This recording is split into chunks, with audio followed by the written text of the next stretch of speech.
what we're getting. Okay, so for me, setup is the key thing. Okay, if we can just get that on the screen there, kind of in parallel, that for you feels a long way left, but you can see everything now is when you're lined up, feet, knees, hips and toes, kind of a line here somewhere. So the white line will just feel over there, yeah? Which is why when you sometimes swing from the shallow more inside, it feels a bit of a push to you sometimes, because your tendencies are to aim out to the right. So when you're aiming over here, you're now forced to come back over the top. Now, with this backswing now being better, as we said from last session, the arms getting higher, the over the top is a lot less. Still coming a little bit thuddy in the mat as we saw at the start, but it's not as much as it was.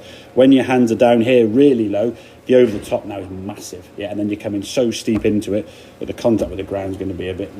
Yes, in here you get some reasonable shots, but on the golf course that's no good at all. So we want that club to be working back nicely, getting up above your right shoulder again, as we said, so your alignment's good. And one thing I'd say, you've got yourself set. I don't think we've sort of got the full setup, but one thing that not a lot of golfers do, especially on here, is look at the screen. Yeah, we just looked out at the ball because we're lined up here, that's fine, but what does that look like when you look there? So try and get in the habit of actually getting yourself set up and look at the screen to say, okay, this is what aiming at that target looks like. Yeah, the more you can get into that habit, the better. Takeaway looks really, really good now. Going back, say, nicely on plane, at the top of the backswing, really good. You can see, because you haven't come over the top quite so much now, that club now is starting to get a bit more on that right forearm kind of in there. So we're shallower now to the ground as you're coming in. That club now is working nicely from the inside. Good release of the lower half, because you see your right foot staying on the ground means you're probably shifting a bit more rather than spinning.